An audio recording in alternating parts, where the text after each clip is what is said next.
ನಾನ್ ಬರೀ ನಿನ್ ಫ್ರೆಂಡ್ ಅಷ್ಟೇ, ಆದ್ರೆ ನಾವು ಬೇರೆ ಜಾತಿಯವರು. ನಿಮ್ ಮನೆಯೊಳಗೆ ಹಂಗೆಲ್ಲ ಬರಂಗಿಲ್ಲ. ಯಾವನ್ ಏನ್ ಮಾಡ್ತಾನೆ ನಾನು ನೋಡ್ತೀನಿ.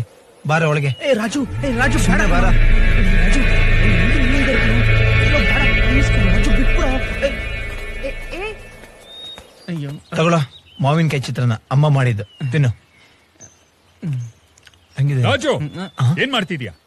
ನಮ್ಮ ಮನೆ ಒಳಗೆ ಸಂಬಂಧಿಕರು ಬಿಟ್ರೆ ಬೇರೆ ಯಾರು ಬರಬಾರ್ದು ಅನ್ನೋದು ಗೊತ್ತಿಲ್ಲ ನಿಂಗೆ? ಎಲ್ಲ ಸರಿ ಇದ್ದಾಗ ಮಾತ್ರ ಸಂಬಂಧಿಕರು. ಸುಮ್ನೆ ಬಿಡ. ಕೆಲವು ಸಂಬಂಧಗಳು ಬರೀ ಹೆಸರಿಗೆ ಮಾತ್ರ, ಆದ್ರೆ ಹೆಸರೇ ಇಲ್ಲಿ ಸಂಬಂಧನ ಫ್ರೆಂಡ್ಶಿಪ್ ಅಂತಾರೆ. ರಾಜು, ನೀನ್ ಹುಟ್ಟಾಗಿಂದ ಸಾಯೋವರೆಗೂ ಇರೋರು ನಾವು ತಿಳ್ಕೊ. ಸತ್ತಾಗ ಹೆಗಲು ಕೊಡಕ್ಕೆ ಎಲ್ರು ಬರ್ತಾರೆ, ಆದ್ರೆ ಸೋತಾಗ ಹೆಗಲು ಕೊಡಕ್ಕೆ ಯಾರು ಬರಲ್ಲ. ನಾವು ಕಣ್ಣೀರ್ ಹಾಕುವಾಗ ಸಂಬಂಧಿಕರು ಕೈ ಬಿಟ್ಟು ಹೋಗ್ತಾರೆ, ಆದ್ರೆ ಫ್ರೆಂಡ್ಸ್ ನಾವೆಲ್ಲಿ ಕೈ ಬಿಟ್ಟು ಹೋಗ್ತೀವಂತ ಕಣ್ಣೀರ್ ಹಾಕ್ತಾರೆ. ನಿಮ್ಮಂತ 100 ಸಂಬಂಧಿಕರಿರೋ ಬದಲು ಇಂಥ ಒಬ್ಬ ಫ್ರೆಂಡ್ ಇದ್ರೆ ಸಾಕು. ಬಾರ.